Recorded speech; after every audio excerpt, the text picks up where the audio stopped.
Hello dear students, आज हम थोड़ा लेटरिंग के बारे में डिस्कस करेंगे।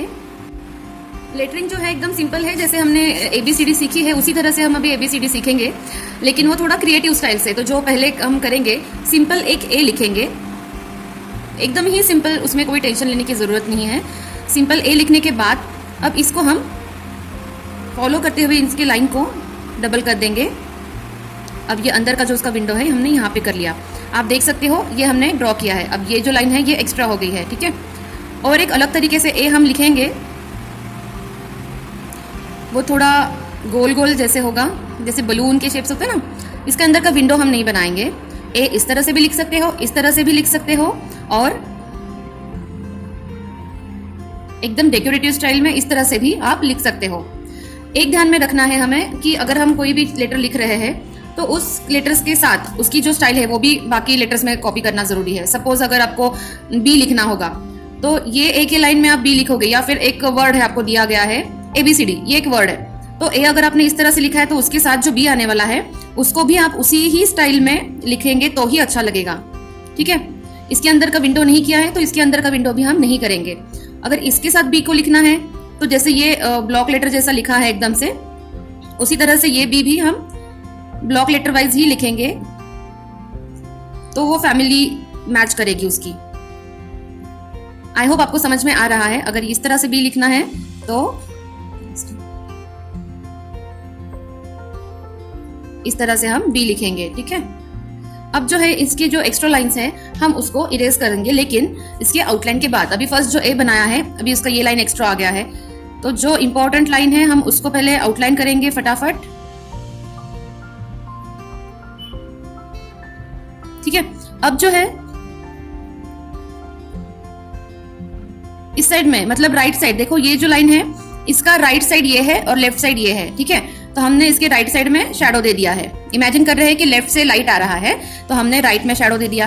अब नेक्स्ट जो है ये वाली लाइन है, इस लाइन का ये राइट है और ये लेफ्ट है, ये लेफ्ट है, इसलिए हमें राइट में शैडो देना है, जैसे कि हमने यहाँ पे किया। अगर आपने लेफ्ट में शैडो दी तो सभी लेटर्स में सब साइड से आप लेफ्ट ही शैडो रखो।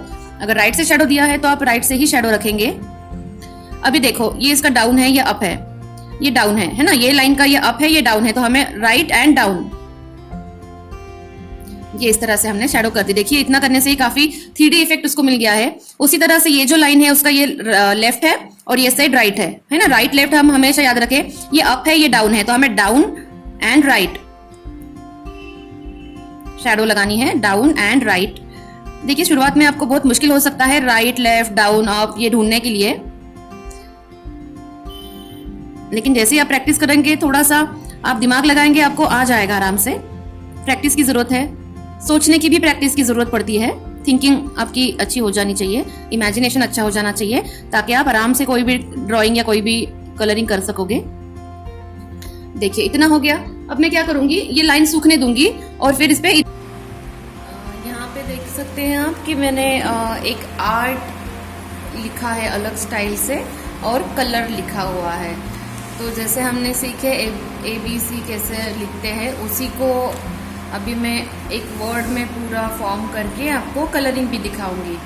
देखिए यहाँ पे मैंने आर को क्या किया है, आर्ट है, तो ये आर को मैंने यहाँ पे एक पैलेट के जैसे किया है, ड्राइंग की पैलेट के जैसे। यहाँ पे एक ब्रश को ऐड कर दिया है, मतलब मेन लेटर को डिस्टर्ब ना करते हुए उसी को फॉलो करके उसके मीनिंग को जो मैच करेगा, जो सूट करेगा, ऐसे कोई आप चीज़ें, कोई शेप आप उसमें डाल सकते हो।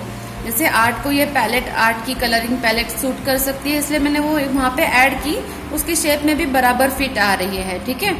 अभी नीचे मैंने कलर ये लिखा है। सिंगल लेटर्स भी आते हैं आपको या बैकग्राउंड भी आता है, तो मैंने बैकग्राउंड के साथ आपको बताना चाहा ज़रूरी। यहाँ पे मैं क्या करूँगी, बैकग्राउंड जो है लाइट कलर से किसी भी करूँगी, येलो और ग्रीन में पकड़ रही हूँ। स्क्रिबलिंग में जैसे हमने सीखा है कि ऊपर मतलब लाइट और नीचे डार्क, या फिर नीचे लाइट और ऊपर डार्क, जो भी है। एक साइड से हम लोग स्प्रिंग जैसा एप्लीकेशन, स्क्रिबलिंग जिसे कहते हैं, वो कर लेंगे, और उसके बाद स्लोली स्लोली हम ग्रीन भी उसमें ऐड करेंगे। येलो और ग्रीन का कॉम्बिनेशन में यहाँ पे करूँगी। ये मैं कंप्लीट कर लेती हूँ, आपको पता है स्लोली स्लोली दूर कलर पकड़ के इसको करना है हमें। यहाँ पे देख सकते हो आप कि मैंने light to dark background complete कर लिया है। अब मैं जो है आपको पहले एक कलर करके दिखाऊंगी कि लेटर्स को भी किस तरह से लाइट टू डार्क करें। मैंने लाइट ब्लू ले लिया है, अभी मैं फटाफट उसको स्क्रिबलिंग करना शुरू कर रही हूँ। ऊपर लाइट में रखूँगी और नीचे डार्क करूँगी। ज़रूरी नहीं है कि आप भी वैसे ही करें, आप उल्टा भी कर सकते हो। ब्लू का मैंने लाइट और डार्क ले लिया है।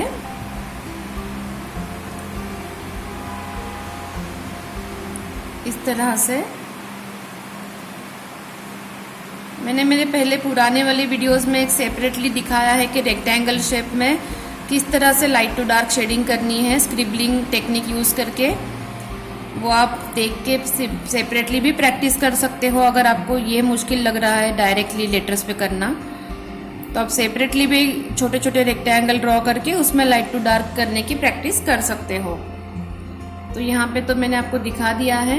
कोई भी आप लेटर ले, उसको किसी भी कलर से, अगर ऑरेंज करना है तो light orange dark orange, yellow को भी लाइट डार्क येलो, या ग्रीन के साथ भी येलो मिक्स कर दिया तो लाइट ग्रीन डार्क ग्रीन हो सकता है। ठीक है, बस एक ध्यान में रहे कि जब भी आपको बैकग्राउंड के साथ लेटर्स करने होंगे तो हमेशा पहले बैकग्राउंड कलर कर लिया कीजिए, क्योंकि बैकग्राउंड का जो लाइट कलर है उस कलर को छोड़ के हम अलग अलग कलर्स लेटर्स के लिए यूज करेंगे। अगर पहले आप लेटर्स कलर करके रखोगे, फिर बैकग्राउंड में क्या कलर देना है वो समझ में नहीं आता है। अब क्या है कि बैकग्राउंड पहले कलर हो चुकी है, तब हमें पता चलेगा कि बैकग्राउंड का कलर को छोड़ देना है।